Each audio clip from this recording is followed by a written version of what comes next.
¿Cómo están, estimados y estimada? Hoy veremos un tema muy importante para la medicina, la geriatría, como son las demencias. Las demencias en general involucran la pérdida masiva de neuronas desde el punto de vista histopatológico, de tal forma que el cerebro va perdiendo capacidades cognitivas, va perdiendo capacidad de razonamiento, de pensamiento, capacidad de cálculo, capacidad de abstracción, capacidad de ensimismarse, de darse cuenta que es único dentro de sus pares, dentro de su género, y único en este mundo. Capacidad de sentir, de emocionarse. Se van perdiendo en el tiempo por esta pérdida masiva de neuronas por diferentes etiologías. Situación actual de la demencia. Desconocemos las causas en general, la etiología de la gran mayoría de las demencias. No disponemos de marcadores diagnósticos precisos. No existen tratamientos realmente eficaces todavía para cada una de las demencias que se detectan en el tiempo. Los recursos asistenciales son limitados, por lo demás, en la atención de estos pacientes. ¿Qué es la demencia?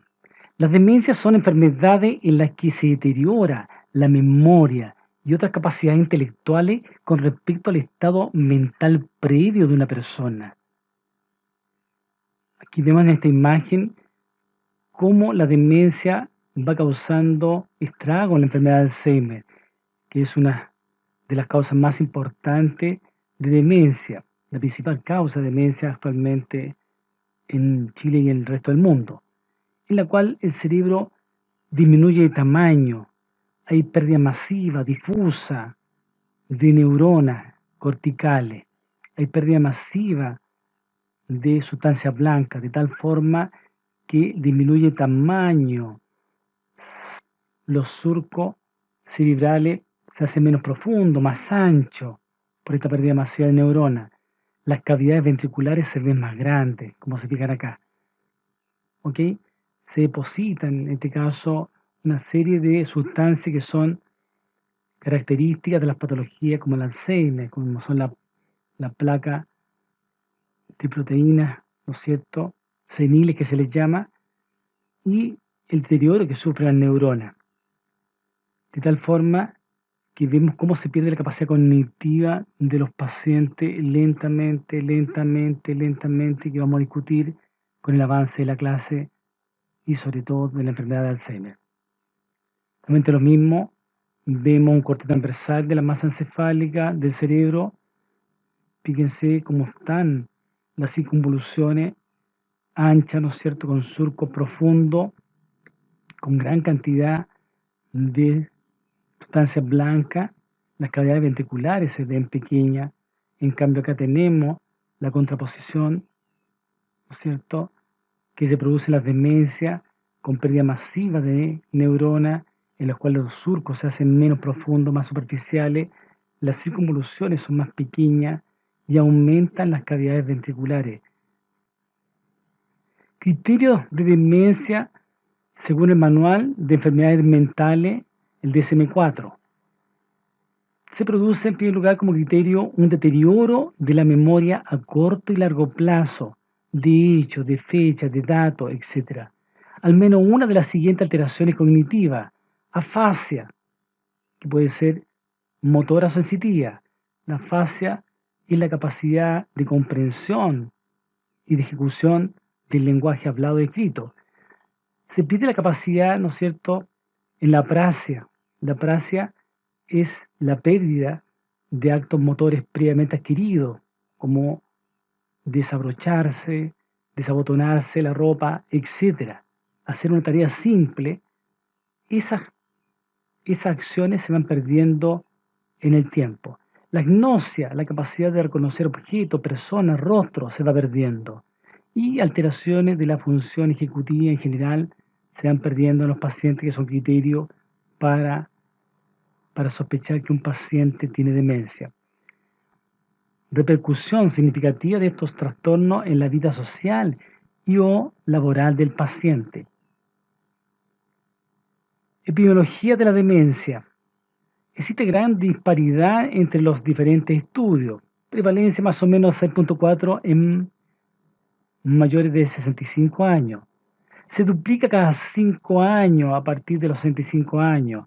Se va duplicando, va aumentando, ¿no es cierto?, el porcentaje de pacientes con demencia, llegando a los 90 años a tener un 65% de pacientes con cuadro de demencia de algún grado. Recordemos que un paciente puede tener diferentes etiologías en forma simultánea y causen demencia, deterioro de las funciones cognitivas superiores. Causas de demencia de origen degenerativo, que abarca el 42 a 70% de las demencias. Tenemos en primer lugar la enfermedad de Alzheimer. En segundo lugar tenemos la demencia por cuerpo de Lewy. Demencia, en tercer lugar, frontotemporal. Cuarto lugar, demencia asociada a enfermedad de Parkinson. Quinto lugar, enfermedad de Huntington. Y sexto lugar, parálisis supranuclear progresiva. De origen metabólico nutricional que es importante tener en mente. El hipo e hipertiroidismo causan demencia. El hipo e hiperparatiroidismo causan demencia. La insuficiencia hepática, la encefalopatía hepática, la insuficiencia renal, la encefalopatía renal causan demencia, deterioro de las funciones cognitivas superiores. La enfermedad de Wilson, esta enfermedad que se produce por depósitos de cobre en el hígado, en órganos macizos, que afecta también a la masa encefálica, produciendo alteración en su funcionamiento. Déficit de vitamina B12, de ácido fólico o vitamina B9, déficit de vitamina B1 o tiamina. Demencia de origen vascular. Tenemos un 20 o 40% de dicha demencia, debida generalmente a multiinfarto, en general asociada a hipertensión arterial crónica. Enfermedad de Binswanger, demencia por infarto estratégico. Demencia debido a etiología infecciosa. Demencia asociada al SIDA, a enfermedad de Creutzfeldt-Jakob, llamada también de las vacas locas, ¿no es cierto?, producida por priones. La neurosífilis, la sífilis terciaria causa demencia. La enfermedad de Lyme, la enfermedad de Whipple debido a bacterias, la encefalitis herpética, todas ellas llevan a un deterioro del compromiso neurológico por dicha etiología. De origen tóxico, el alcoholismo, el alcohol, causa estrago en las neuronas, causa estrago en el funcionamiento del sistema nervioso central. Fármacos anticolinérgicos, psicotrópicos que son muy usados por la población, como las benzodiazepinas, ¿cierto? Diazepam, el plazonam, clonazepam. El uso de corticoides por diferentes razones, en diferentes patologías, lamentablemente también afectan la parte del sensorio del funcionamiento del sistema nervioso central. Metales, depósitos de metales que pueden irse acumulando en el sistema nervioso central y alterando su funcionamiento. De origen neoplásico, muchas veces tumores cerebrales primarios que nacen en el sistema nervioso central, o metastásicos, metástasis, y llegan hacia el sistema nervioso central. Encefalitis límbica, meningitis carcinomatosa. Otra etiología, hematoma subdural crónico, ¿cierto? Demencia postraumática, demencia pugilística, demencia por traumatismo a repetición, TIC, ¿no es cierto? Traumatismo encefalocraniano a repetición en pacientes lleva a una pérdida masiva de neuronas. La hidrocefalia por compresión, ¿no es cierto?, de la masa encefálica lleva a demencia. Estamos viendo una imagen nuevamente en la cual vemos, en este caso, las placas seniles y los ovillos neurofibrilares que se produce en la enfermedad de Alzheimer. Estas son las placas, ¿no es cierto? Las placas amiloides o seniles que se les llama, y los ovillos neurofibrilares que van distorsionando el funcionamiento de las neuronas. Se fijan cómo se va deteriorando progresivamente la masa encefálica, va involucionando, se va achicando el cerebro, van separándose los surcos, haciendo cada vez más ancho por la disminución progresiva de los cuerpos neuronales que se ubican en la corteza. Y por supuesto, todo esto que estamos viendo trae aparejado que simultáneamente el paciente presenta un deterioro de las funciones cognitivas superiores. Cuerpos de Lewy, y vemos cuerpos de Lewy cómo se depositan al interior de las neuronas y causan alteraciones en su funcionamiento. Un cerebro con demencia, un cerebro más chico, más pequeño, un cerebro atrofiado, con surco menos profundo, surcos anchos, ¿no es cierto?, que están evidenciando la pérdida masiva de neuronas en este cerebro. Evaluación del paciente con deterioro cognitivo. En general, no es recomendable hacerlo en urgencia ni durante ingreso hospitalario. Las tasas de síndrome confusional agudo en ancianos son muy elevadas, muchas veces pasa desapercibido y es tratable. La información familiar es fundamental para saber el estado basal mental del paciente. Personas que conozcan al paciente con anterioridad que pueden aportar alguna información de su comportamiento, de su deterioro en el tiempo. ¿Qué es la enfermedad de Alzheimer? La enfermedad de Alzheimer es una enfermedad del cerebro que afecta la habilidad de las personas para recordar, para razonar y comunicarse. La enfermedad de Alzheimer es la causa más común de las demencias, un término general para describir los problemas de la memoria y otras funciones mentales. La demencia se conocía antes como senilidad y se creía que era un signo normal de envejecimiento, pero ahora sabemos que la enfermedad de Alzheimer y otras formas de demencia no son una parte normal del proceso de envejecimiento. La enfermedad de Alzheimer ataca a aquellas partes del cerebro que controlan el pensamiento, la memoria y el lenguaje. El proceso de la enfermedad es gradual y generalmente la persona se deteriora lentamente en el tiempo. La causa de la enfermedad es desconocida y no tiene actualmente cura. Esta enfermedad lleva el nombre del doctor Alois Alzheimer, quien en 1906 describió cambios en el tejido del cerebro de una mujer que había muerto de lo que él se creía una enfermedad mental inusual. Nuevamente los mismos, viendo los cambios evidentes para que se acuerden que un cerebro más o menos tiene un volumen promedio entre 1400 y 1600 cc. Va involucionando, van perdiéndose las neuronas. Recuerden que los cuerpos neuronales se ubican en la corteza cerebral, ¿cierto? La corteza se va involucionando. Fíjense en las circunvoluciones que se van haciendo menos acentuadas, más superficiales, y los surcos se ensanchan como dijimos anteriormente. Fíjense la cisura interhemisférica, cómo se abre. Fíjense acá cómo se separó el lóbulo temporal del lóbulo parietal por la pérdida masiva. Fíjense que la gran cantidad de mielina que se pierde por las neuronas, ¿no es cierto?, correspondiente, hace que se agranden los espacios ventriculares y se aprecien estas dilataciones de los ventrículos característicos de los cerebros con daño cerebral producto de esta involución neurológica degenerativa, acumulativa, por diferentes noxias en el tiempo. Cerebro saludable en este lado y un cerebro con Alzheimer grave.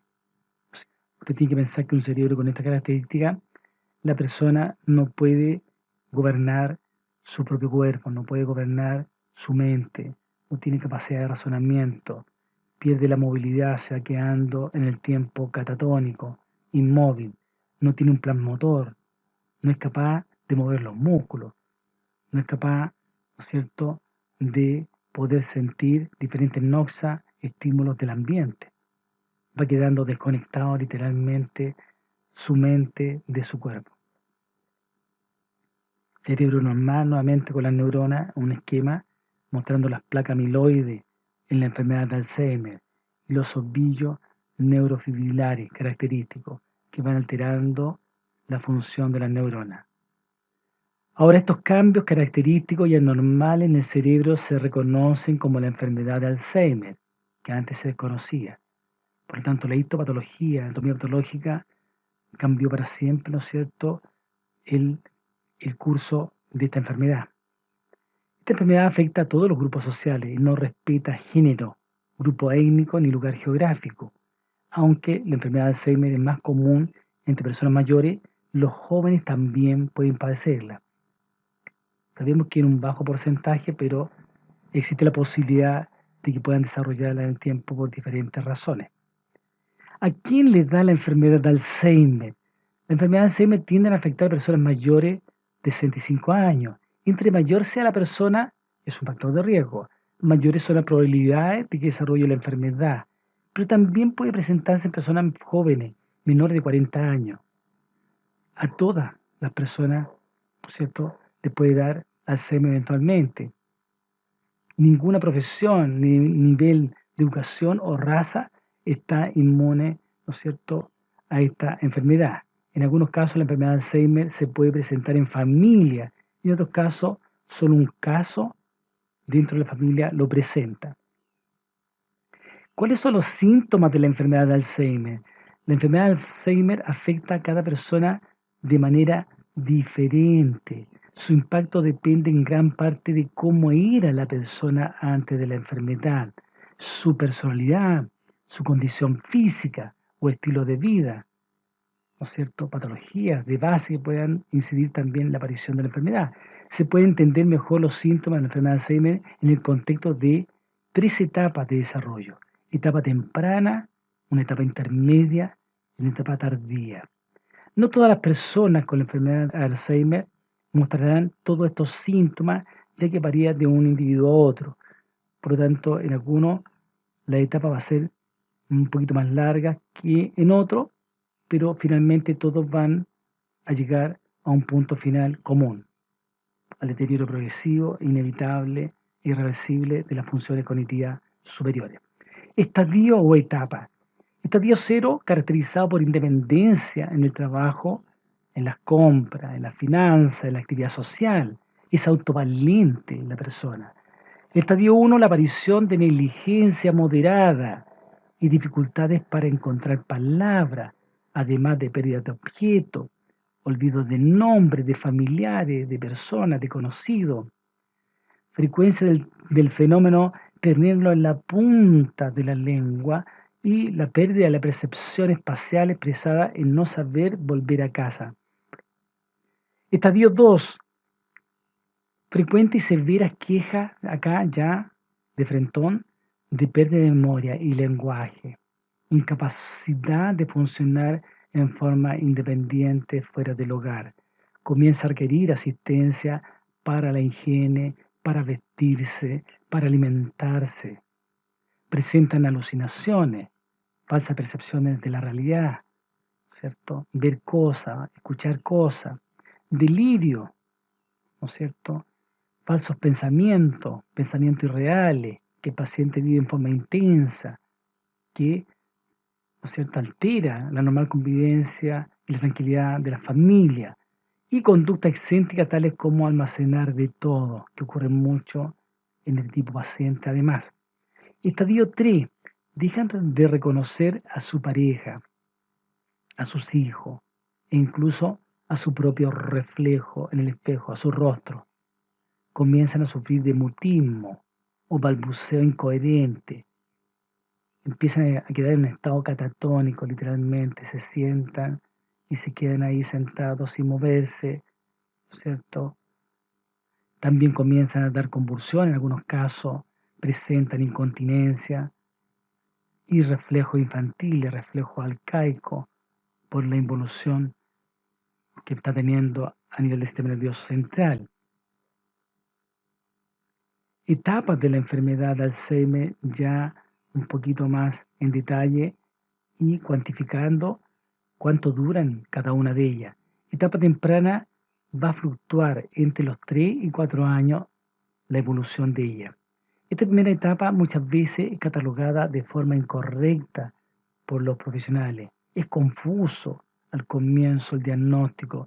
Se nos confunde con un diagnóstico que es importante tenerlo en mente. Se nos confunde con depresión mayor, ¿cierto? Con trastorno del ánimo. Los familiares y amigos, ¿no es cierto? A veces no notan, ¿no es cierto?, estos cambios y lo asocian a la vejez o como algo normal dentro del proceso de envejecimiento.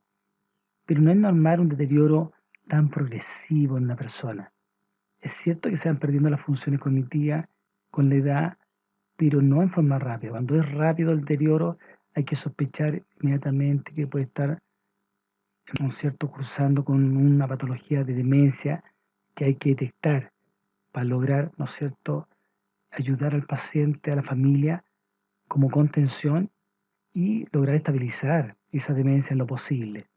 Por ser una enfermedad gradual, es difícil de precisar el momento exacto del comienzo. Muchas veces los nietos, la familia, no hablan con las personas mayores, por lo tanto no pueden saber en qué minuto comenzó el deterioro cognitivo.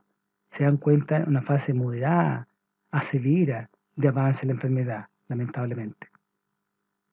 La persona puede tener dificultades con el lenguaje, tener pérdida de memoria significativa, especialmente reciente, que nos ayuda un poquito a sospechar del cuadro. Estar desorientado en el tiempo, en forma permanente, con respecto al espacio también, perderse en lugares conocidos actualmente para él, tener dificultad en tomar decisiones, carecer de iniciativa y motivación, en el fondo cambios conductuales de la personalidad basal del individuo también, manifestar señales de depresión y agresión, cambios bizarros de comportamiento de la personalidad del paciente, perder el interés por cierta actividad y entretenimiento. Por tanto, el gran diagnóstico diferencial acá, indudablemente, es la depresión, ¿no es cierto? Que muchas veces piensa en todo el mundo que es una depresión y sin embargo es una demencia en curso. Etapa intermedia, esta es una etapa un poquito más larga, entre 6 a 8 años, en promedio, puede ser más, puede ser menos. A medida que avanza la enfermedad, los problemas se van haciendo más evidentes y restrictivos. La persona con enfermedad de Alzheimer tiene dificultad en la vida cotidiana y puede tornarse muy olvidadiza, especialmente acerca de los episodios recientes y nombre de personas. Es incapaz de vivir sola, sin problema. No puede cocinar, no puede limpiar o salir de compra. Puede tornarse extremadamente dependiente en esta etapa y de sobremanera afectar el normal funcionamiento de las familias, que muchas veces se dan cuenta del deterioro y los llevan a recintos donde quedan abandonados, como son las casas de reposo muchas veces. Necesita ayuda para su higiene personal, ir al baño, lavarse, vestirse, cosa cotidiana, ¿no es cierto?, de autovalencia, no la puede hacer ya. Tiene una acentuada dificultad con el habla. Recordemos que hay una corteza frontal que coordina, ¿no es cierto?, el área motora de Broca coordina el lenguaje hablado. Por tanto, empiezan a deterioro en forma significativa, pero esto no es de un día para otro.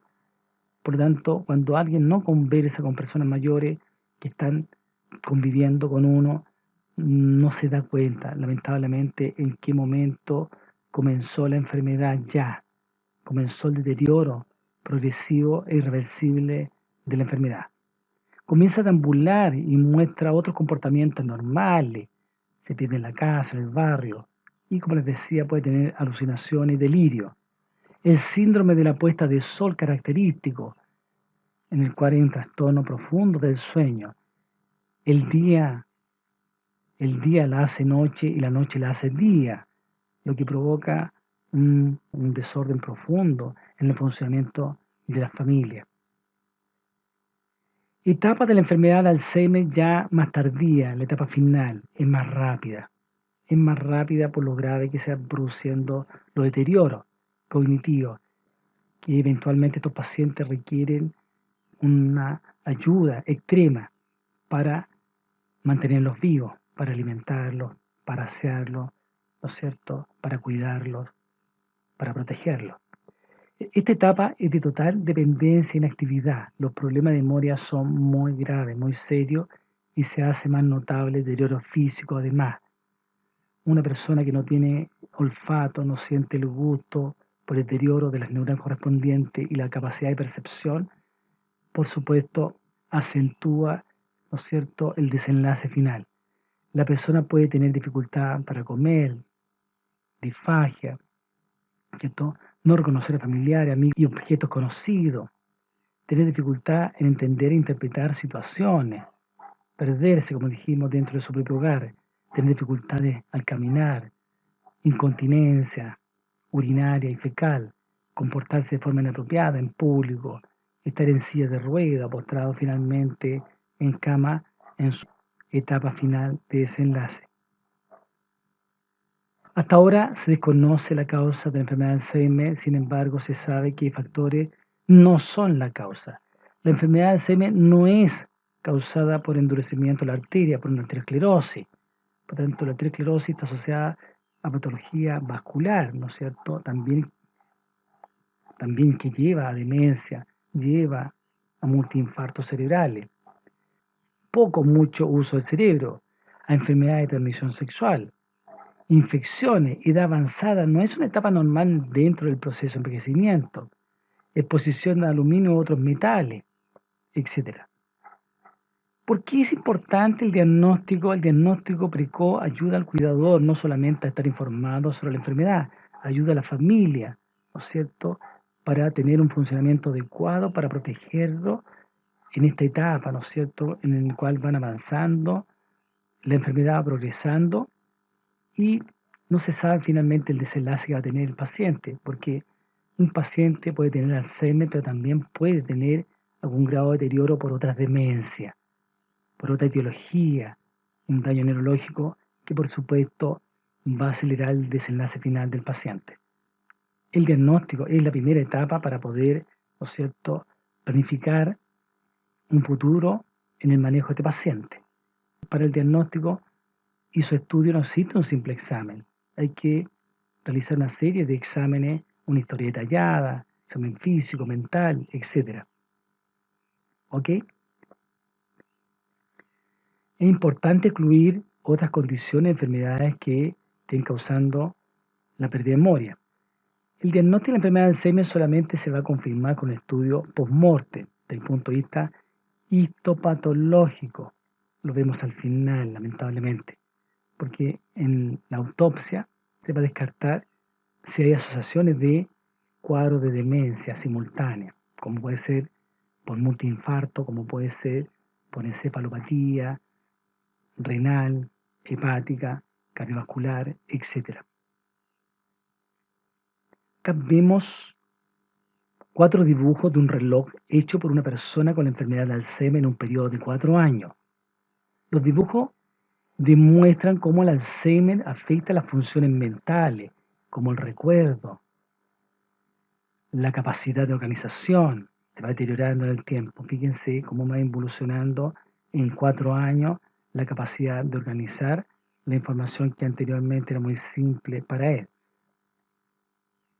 Demencia vascular es normalmente producida por múltiples y pequeños infartos cerebrales.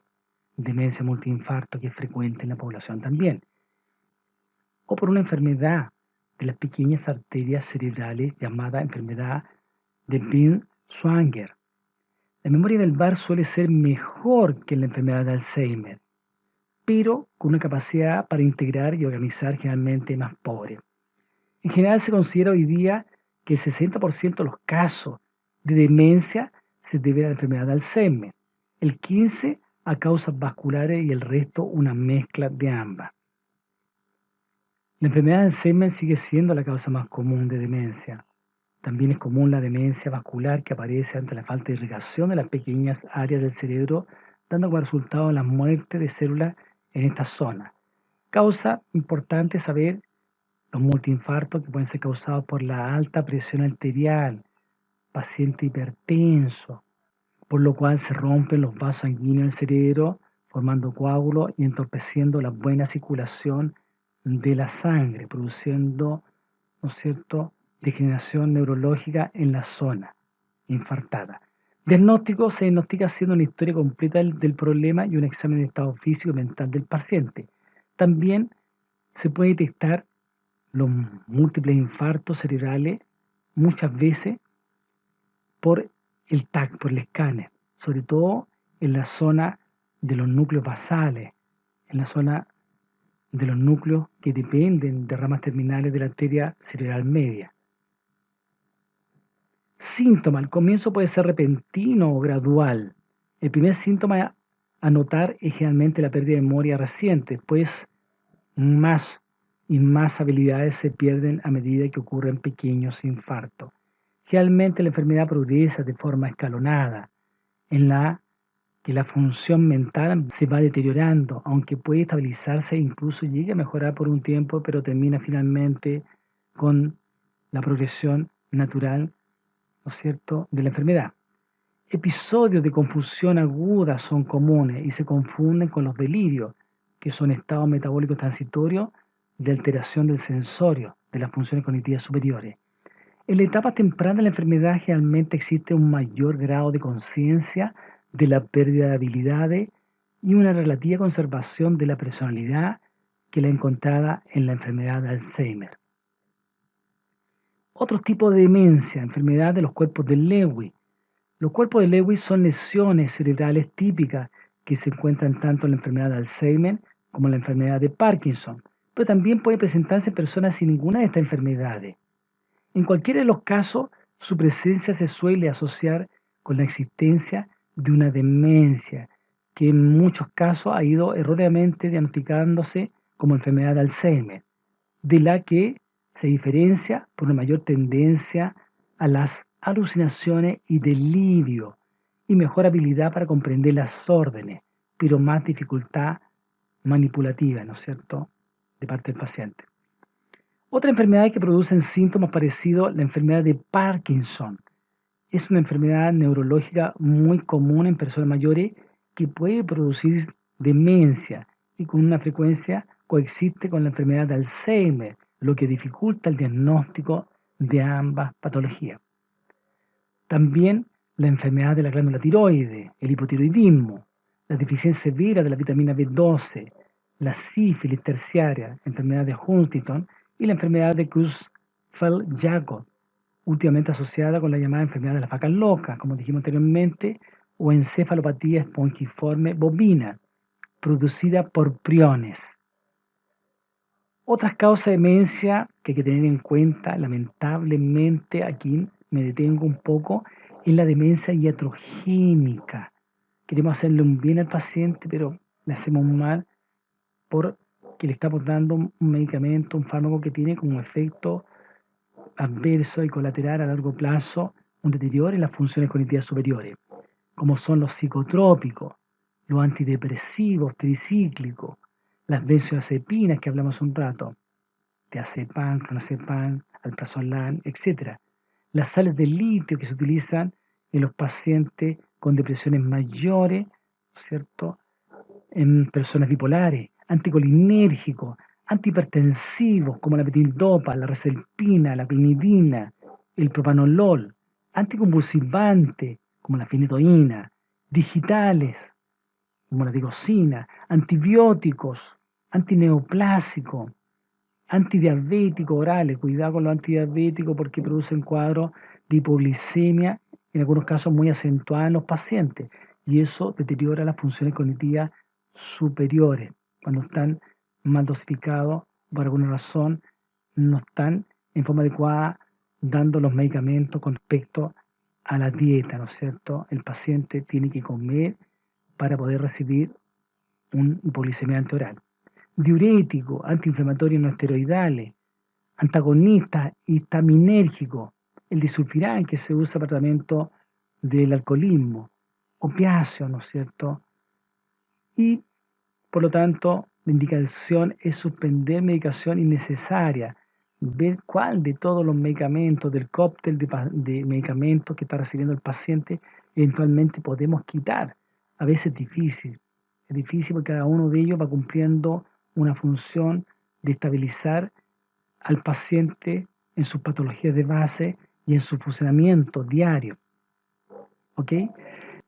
La pseudodemencia depresiva, la hidrocefalia normotensiva, el hematoma subdural, los tumores cerebrales, la demencia alcohólica, la demencia inflamatoria por diferentes infecciones, a repeticiones, demencias multiinfartos.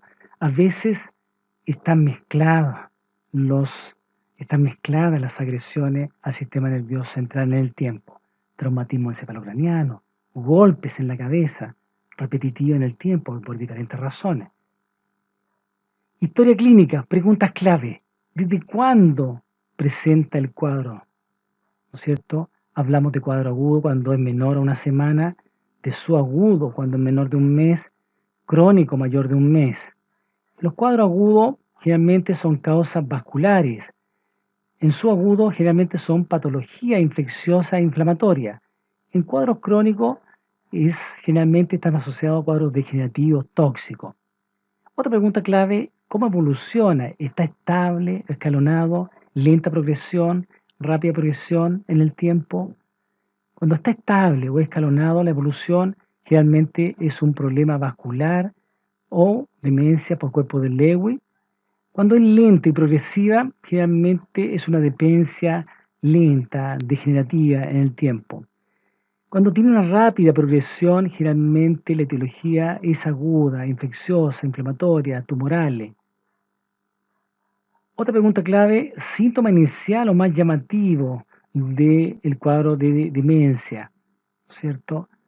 Amnesia, si predomina la amnesia, generalmente se asocia al Alzheimer o al síndrome de Korsakoff-Wernicke asociado al alcoholismo. Si hay alteración del lenguaje como manifestación eje de la demencia, también está asociado al Alzheimer, a la enfermedad de Parkinson o demencia frontotemporal. Si el paciente presenta un trastorno de la conducta como eje de su demencia, la demencia está relacionada con una demencia frontotemporal. Y si presenta un trastorno de la marcha como eje de su historia clínica, hay, ¿no es cierto?, demencia asociada a la enfermedad de Huntington, a la enfermedad de Parkinson, ¿no es cierto?, a demencia vascular y a parálisis supranuclear progresiva. Por lo tanto, otra pregunta clave, ¿de qué situación partía el paciente basalmente? Importante, ¿cómo era anteriormente? Para entender eso, es necesario también los antecedentes personales, bibliográficos del paciente, como la escolarización del paciente, como los trabajos realizados en el tiempo para ver si tienen o no asociación con algún daño ambiental, etc. El soporte social que tuvo el paciente en el tiempo y la repercusión funcional que tiene el paciente dentro de su historia natural con la enfermedad. ¿Ok? Muchas veces llegamos en etapas muy tardías, una etapa común a muchas demencias. Por tanto, lo fundamental es poder hacer una buena anamnesis, una buena conversación con los familiares, ¿cierto? Con el paciente dentro de lo que sea posible, que coopere él, pero por supuesto nos interesa ver cómo era antes él, cómo era su funcionamiento previo, para establecer el grado de avance de su demencia en el tiempo. De esta manera podemos, con la conversación, evaluar de mejor manera las funciones corticales superiores.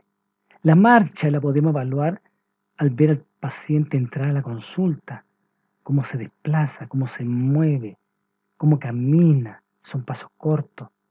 La marcha, el braceo, la flexión del tronco, la flexión de la rodilla, la flexión de los codos, la inclinación que puede tener el paciente, o la ataxia, la descoordinación que puede notarse también y ser muy evidente al observarlo.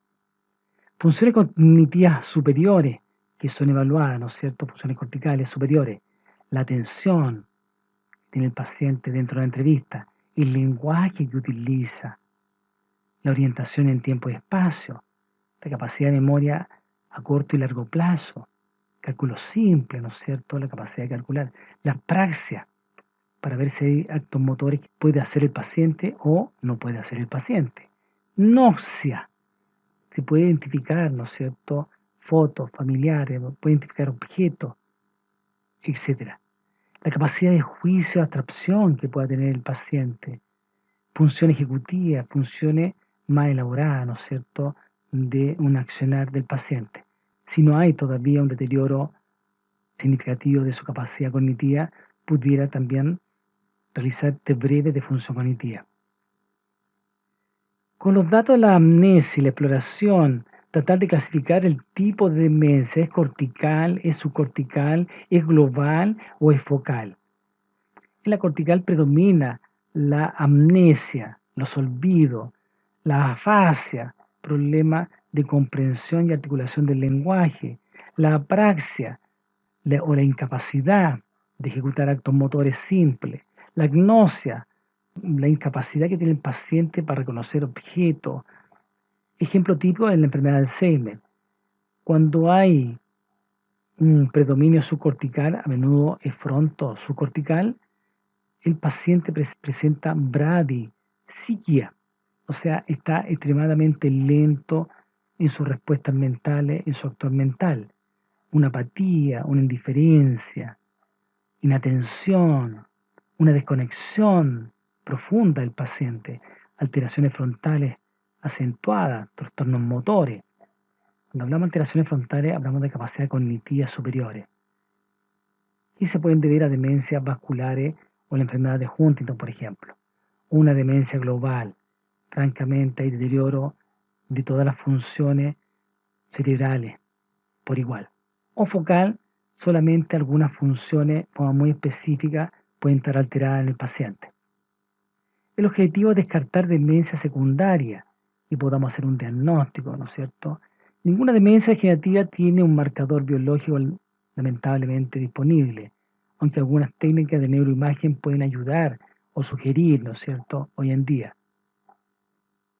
Demencia vascular por múltiple infarto, en el cual podemos verlo en los escáneres, como decía en algún minuto, pero llegamos a un estado más tardío en la demencia. La tomografía computarizada por emisión de positrones que mide la capacidad funcional de diferentes áreas del cerebro, que ayuda mucho a estudiar y clasificar las demencias desde el punto de vista funcional por áreas, ¿no es cierto? Y esas áreas motoras, frontales, etcétera, lóbulo temporal, que tienen que ver justamente con la memoria a largo y corto plazo, con la capacidad de funciones cognitivas superiores. Y realizar el diagnóstico diferencial con cuadros de ansiedad, de angustia y sobre todo depresión mayor e hipotiroidismo, que son las dos grandes patologías las cuales debemos estudiar previamente para establecer si el paciente tiene o no una demencia en curso. Aquí tenemos un cuadro que es interesante que nos permite hacer un diagnóstico diferencial entre demencia y pseudodemencia depresiva. En la pseudodemencia depresiva tenemos diferentes hitos. En los datos familiares hay una historia familiar de depresión, preocupación familiar por la memoria del paciente. Los familiares pueden acompañar o no al paciente a la consulta. En cambio, en la demencia hay una historia familiar de demencia que preocupa. Hay preocupación familiar por la discapacidad que tiene el paciente. Casi siempre le acompañan en la consulta. Historia personal que diferencia ambos diagnósticos. Antecedentes personales de depresión en el caso de pseudodemencia depresiva.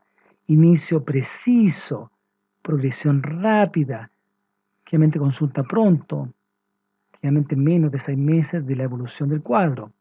La depresión precede al deterioro cognitivo, presenta síntomas depresivos persistentes como la tristeza, buena respuesta al tratamiento con antidepresivo, detalla sus molestias en forma acentuada, preocupado por sus síntomas, trastorno del apetito por parte del paciente, presenta delirio somático y autoacusaciones. En cambio, la historia personal de demencia no presenta antecedentes de depresión, inicio lento, insidioso en el tiempo, progresión lenta de la patología, consulta es más tardía, el deterioro cognitivo precede la depresión, la habilidad emocional del paciente, cambio brusco de los estados emocionales por parte del paciente, con una mala respuesta a lo antidepresivo, las molestias son vagas, el paciente está despreocupado, ¿no es cierto? No tiene trastornos del apetito, delirios ridículos, ¿no es cierto? Se queja de los demás, etc. En el examen clínico también tenemos datos que nos pueden ayudar a hacer la diferencia. Responde con frecuencia no lo sé o no puedo por parte del paciente. Pérdida de memoria reciente y remota. Se queja de más trastornos cognitivos que los objetivables. No se pierde por los sitios o lugares. No tiene afasia, no tiene problema, ¿no es cierto?, con la comprensión y articulación del lenguaje, hablado o escrito. No presenta apraxia ni agnosia. Test de depresión alterado. Los test cognitivos normales o poco alterados. En cambio, el paciente con demencia en el examen clínico responde con aproximaciones o mira a un familiar pidiendo ayuda. Mayor pérdida de la memoria reciente por parte del paciente. Se queja de menos trastornos cognitivos que los objetivables. Se pierde en la calle, se pierde en la casa, como dato importante. Presenta afasia, apraxia y agnosia. El test de depresión negativo o poco alterado. Test cognitivos alterados. Por tanto, nos podrían ayudar, ¿no es cierto?, estos datos para diferenciar a un paciente con demencia o una pseudodemencia depresiva. Tratamiento etiológico cuando sea posible. Recomendaciones generales, ¿no es cierto?, para todos los pacientes. Control de los factores de riesgo cardiovascular. Evitar el tabaco, el exceso de alcohol, que pueden adelantar la progresión y exacerbar la progresión de la enfermedad. Realizar ejercicio físico regular para mantener el trofismo del paciente. Tomar dieta rica en fruta y verdura. Llevar una vida intelectualmente activa por parte del paciente. Sintomático de enfermedades con déficit colinérgico, como la enfermedad de Alzheimer, en la demencia por cuerpo de Lewy y en demencia asociada a enfermedad de Parkinson, se pudieran utilizar inhibidores de la acetilcolinesterasa como tratamiento, como la tacrina, el donepezilo, la ribastrimina o la gantamina. También se puede usar la memantina, que es un antagonista no competitivo del receptor N-metil diaspartato del glutamato, indicado en la enfermedad de Alzheimer de fase moderada o severa, dosis 10 miligramos cada 12 horas. En general es bien tolerado y ajustar dosis en caso de tener un problema renal. Depresión, inhibidores de la recaptación de serotonina, preferible dentro del grupo la sertralina y el citalopram, que tiene menos RAM. La anorexia o insomnio que puede presentar el paciente, usar este medicamento tranquilizante mayor, ¿no es cierto?, atípico, la mirtazapina. Cuando el paciente presenta apatía, se puede utilizar fluoxetina o fluvoxamina.